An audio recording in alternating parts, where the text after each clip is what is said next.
Firstly, I want to start by saying thank you to Jackie and his entire Twig team for extending the invitation for me to come here and share my story as an independent fashion designer that's based in Harare, Zimbabwe.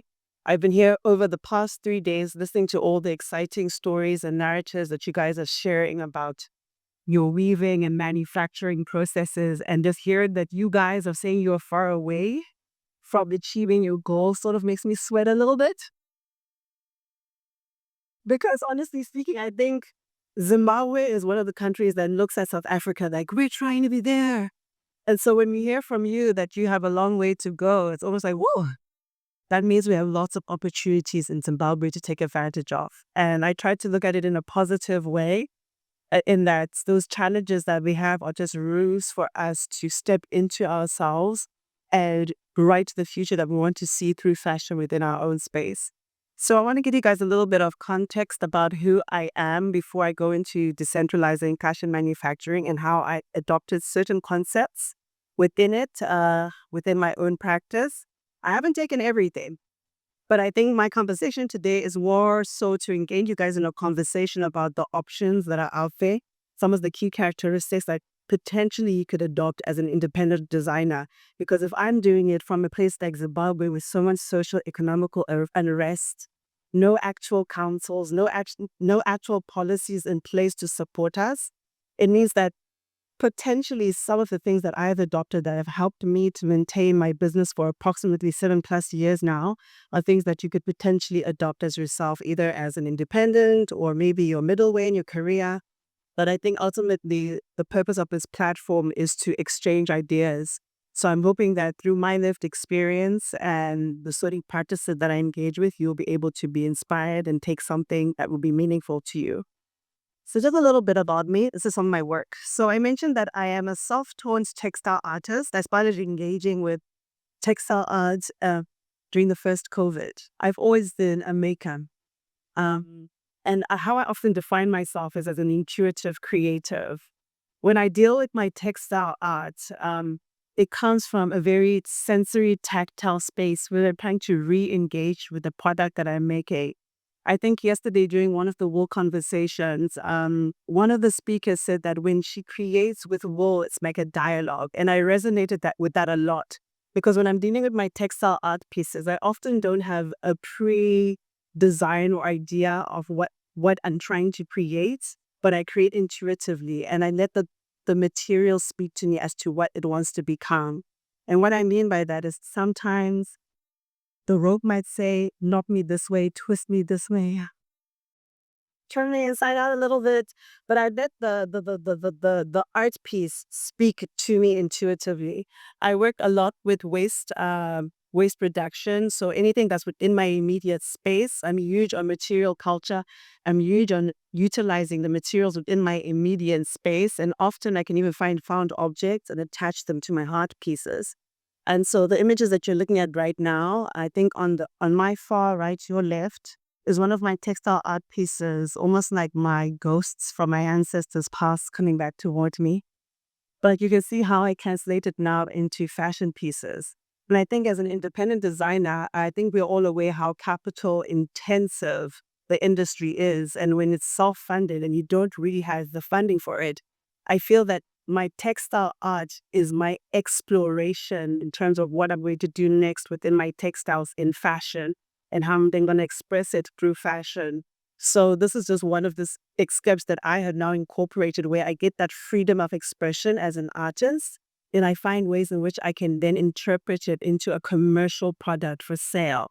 One of my favorite sayings, not even my favorite sayings, one thing I often tell people is that when I got into fashion, I wasn't a sustainable designer. I never really had an intention of becoming a sustainable designer. Sustainability somewhat found me.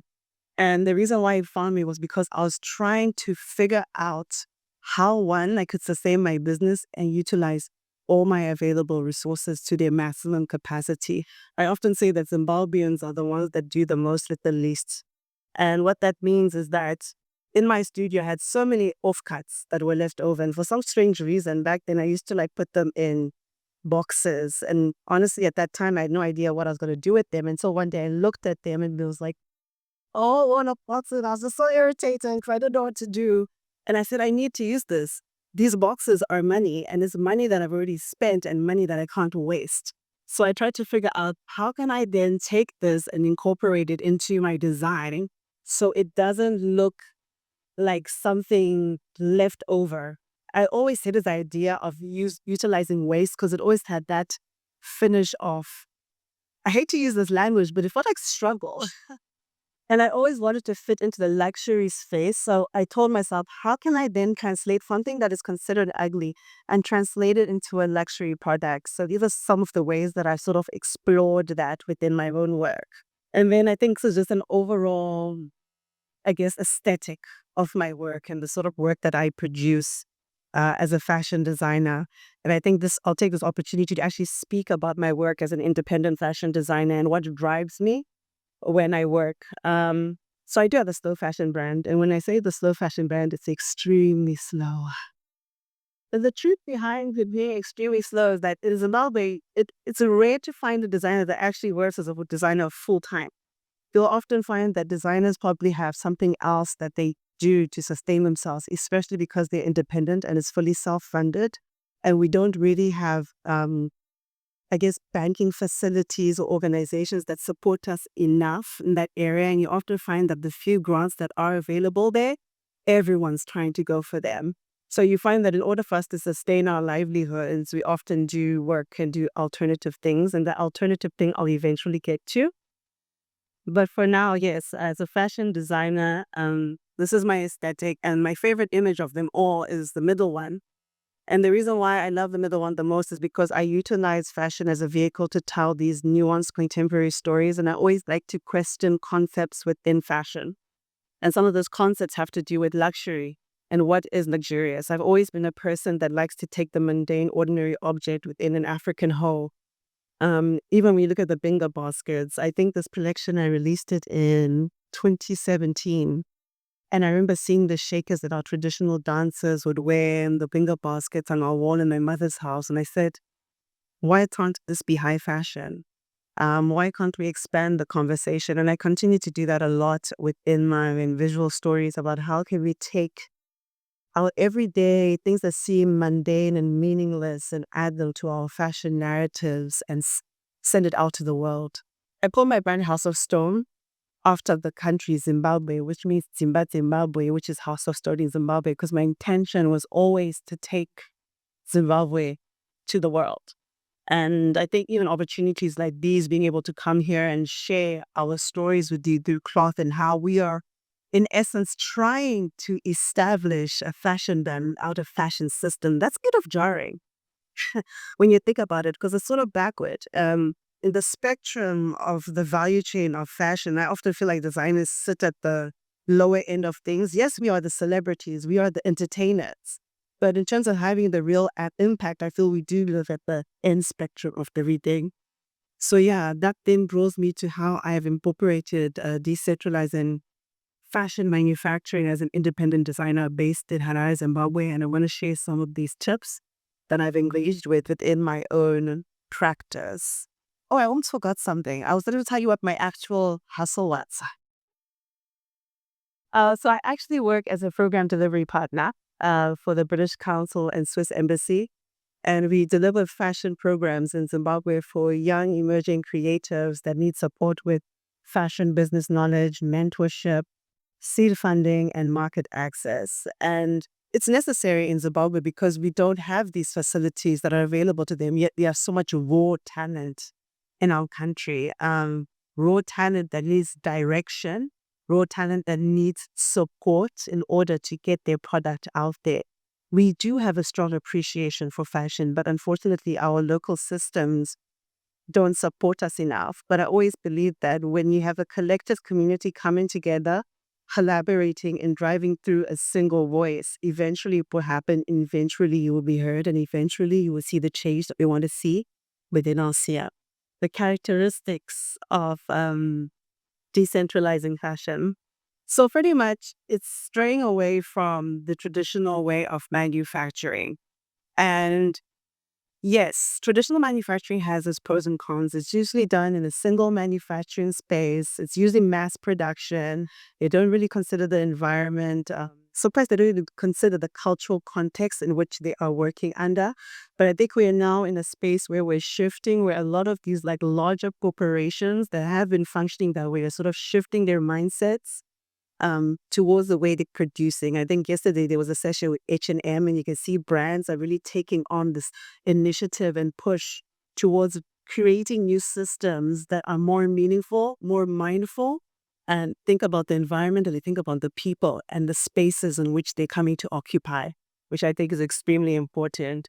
But as an independent designer, I have focused a lot on distributing my manufacturing. So when I initially started my brand in Zimbabwe, I worked at my parents' cottage, and I did everything from my parents' cottage. But with due time, I found that wasn't sustainable for me. So I actually took a hiatus. But when I came back, with how I'd now structured my business, and I find it works better for me, is that I'm more community and collaborative focused in my work and my practice. What that means is that I have two full-time seamstresses that I work with. And then I work with freelancer cooperatives in terms of tailors who work at this place called Robin House in town. It's really like what was you say, a 10-story building where they're just a bunch of independent tailors and seamstresses that work in this space. And the reason why there's so many in this space is because we used to have a booming fashion industry, a manufacturing fashion industry in Zimbabwe. But there was a huge decline due to the socio-economical climate. A lot of factories were closing down. So a lot of these seamstresses and tailors became, in essence, their own boss. And I genuinely think that the future of just work is we're all going to be our own bosses at some point. No one's really going to work for anyone full time, either going to be on a casual basis, part time, remote. The way in which you work is already shifting, and it's not just in fashion, it's across the board.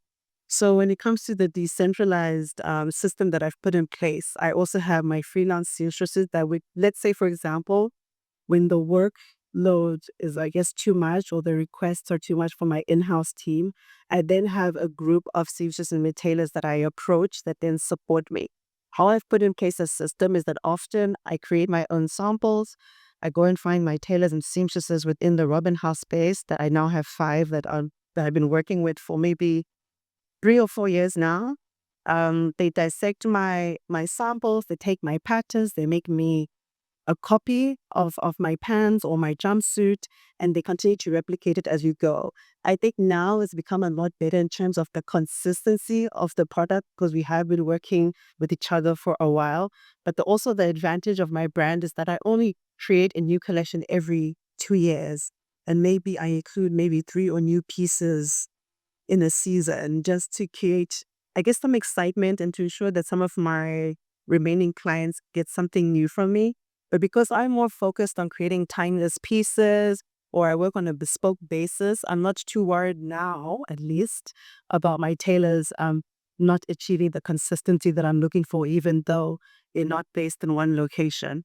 And I also work a lot with different artisan groups. Most recently, I've been working towards creating a 100% made in Zimbabwe product, and I'm now starting to incorporate local weavers. And I basically work with these weavers from Chichuiza who create cotton weave for my brand, utilizing 100% made cotton that's also grown in Zimbabwe. And this is a part of my process of trying to bring everything back into Zimbabwe with you guys were saying this yesterday, farm to fashion. I love it. Oh yeah, farm to fashion. I love that a lot. And that's also what, in essence, what I'm also trying to apply with my brand is how I can have a brand from the buttons. Everything's made in Zimbabwe, Zimbabwean wood. The cotton is grown in Zimbabwe. It's woven in Zimbabwe. It's designed in Zimbabwe, and then it's sent out to the world. In terms of proximity to consumption, in essence, yes, I do have a market in Zimbabwe. So yes, because I produce in Zimbabwe, it's closer to them, less emissions. And I think earlier someone said it's kind of difficult to even measure these emissions that we're supposedly putting out into the environment. But my goal has always been to export to the globe. And there are 2 reasons behind exporting to the globe. One, that's always been my desire for people to wear made in Zimbabwe clothing. And two, the other reason I want to export to the globe is also because of socio-economical climate in Zimbabwe. People don't have disposable income to afford luxury product. They may admire it. And I do believe it's because I have such a huge following back home, I will be able to be afforded opportunities to travel across the world and showcase my work. So the support of my community through, I guess, claps and, showing up to my events has really helped and paid off for me. But in terms of it turning over into actual sales, the market actually isn't there. It's outside. So that's one of the reasons that I kind of push more towards getting my product outside of Zim, because we just don't have the market size and we don't have the disposable income to engage with made in local. And we're also struggling with the bales. You'd often find that someone can even compare a product that's 100% made in Zimbabwe from scratch, ideated from scratch, to something that they can find in bales for $10, $15, and it's completely two different ranges. You can't compare the two products. So it means that, one, I have a job to educate my consumer, but education takes time. So whilst it's taking time to educate them, in the meantime, we go to those that are already educated on the value of our work and we export it until our local market starts to appreciate. And yeah, okay, in terms of the smaller scale operation, I'm definitely obviously a smaller scale operation simply because I'm an independent designer. I don't mass produce. Everything's on a small scale and I sort of stagger it. I I try to look for retailers and boutiques that prefer my slow style of delivery and don't really design or stock designers based off of trends. Because as I mentioned, I design products. I do a new collection every other 2 years. And to be honest, I could even push it to 3 years.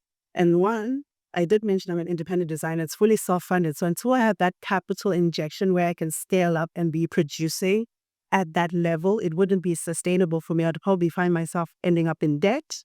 So for now, moving slowly and slow growth is my plan. That's my vision for what I'm trying to do with House of Stone until I get that capital injection from a bank. But that's been my sort of like my angle since I started with House of Stone until I'm in a place where I can scale up my production a little bit. I'm trying to focus more on creating smaller pieces, more exclusive pieces of a higher value and targeting the right market and targeting boutiques and brands that aren't looking just for a trend, but are looking for something that's somewhat of an heirloom that can live with people forever beyond the moment.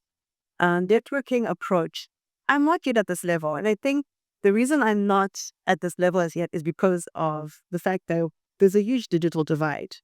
It was so interesting hearing how in South Africa you guys are integrating all this technology. And I'm like, that sounds beautiful. But in Zimbabwe, we're quite far behind. I think similar to you in some regards, we have the what we call ZESA electricity issues in our country. Internet is extremely expensive. Even just knowledge on AI and these digital tools is kind of lacking. And I think the exciting thing about, I guess, the age in which we live in, and even the role that I play now in my own country with the program that I'm delivering, we get to now engage with these experts, bring them to Zimbabwe. And funny enough, I'm also learning as my students are learning about these technologies. And I'm actually looking forward to it because I won't lie, I suffer from FOMO. So when I see like all these really amazing AI and all these digital tools that people are incorporating into their brands, I'm like, how can we stay on the pulse of things and not get left behind? Because we often feel like we're left behind a lot in the general African fashion conversation. If it's not South Africa, if it's not Nigeria, if it's not Kenya, then who? It's us, Zimbabwe. Come to us in. Next up, local focus. I'm extremely local focused. I think just based off the conversation and this I've been sharing already, you can tell that I'm a very proudly Zimbabwean person. I know the rich fashion heritage that we've had. I know the rich handicraft heritage that we have. And I'm working with my macrame artisan. They give me ideas as to what would make this product better. And then I also give them ideas on how we can develop this product and make it into something better. So it's truly collaborative. There's a relationship. It's not about just entering into a space, trying to own other people's craft, trying to own other people's narratives, but then how can we combine the things that are really strong with either of us and bring it together to tell a really compelling story to create a big end product. I'm going to move from the technical conversation over there because that is not my area of expertise, but it's something that you could explore further. But I do want to touch on independent African designers that are also utilizing decentralization and empowering their communities through design, and working in a collaborative way that is ecological and fair to all involved. So I have a couple of brands here that I want to touch on. Lisa Folawio. But Lisa, I love her work. She's also someone that has a decentralized way of working where she has a group of different tailors that she collaborates with to create her work. And she works with a lot of artisan women, which is similar also in my practice as well. And I find that a lot of creators within the African context have been decentralizing the way that they're manufacturing, and they're working within different community groups with skilled artisans to develop unique and internationally competitive garments within the African space. We also have Tongogar, Tongboro from Senegal as well, who's also sharing such a beautiful narrative. And she employs a lot of designers and local tailors, does get her fabrics from across the globe.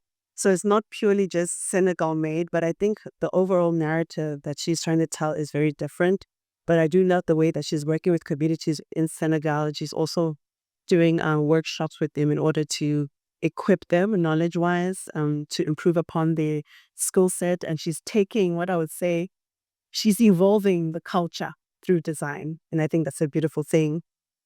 Another one is AAKS, who produces from Ghana as well. She's another one that works and focuses on weaving techniques using local raffia. And she also works a lot with women weavers. It appears like the theme of the season is working with women, working with artisans. Weaving seems to be a pan-African trend. So even just learning and seeing the different weaving techniques, the different materiality that's coming out of Africa is something that is exciting. We have one of my favorites, Enko. I love it the most because not only is she engaging with cultural preservation, but she's evolving it, and she's created her own material called the Dakala cloth, which is incredible. And I think that's the exciting thing about being a designer. We are, in essence, also innovators. We don't only preserve our cultural and handcraft designs, but we can actually evolve it into something new and exciting. We also have Loza Maliombo from Cote d'Ivoire. I also love her. She's local. She works with a lot of local artisans. We can even see with like the sculptures on her shoes, where she's engaging with these different local deities and how she translates that into her design, which I think is absolutely beautiful. And I like that she's also trying to empower her community through design. And then we have Avanu Vangwe. She's another Zimbabwean designer that I definitely look up to. She's actually based in Canada, but she manufactures out of Zimbabwe and Ecuador and growing. And so she's sort of going for like this geographical distribution model. And I would say that ultimately the dream would be to have this geographical distribution model for my own brand as well. And the reason being is because the closer you are to a market and you're producing within that market, then you can respond a lot quicker to the trends that are happening within that space, and the product is a lot more relevant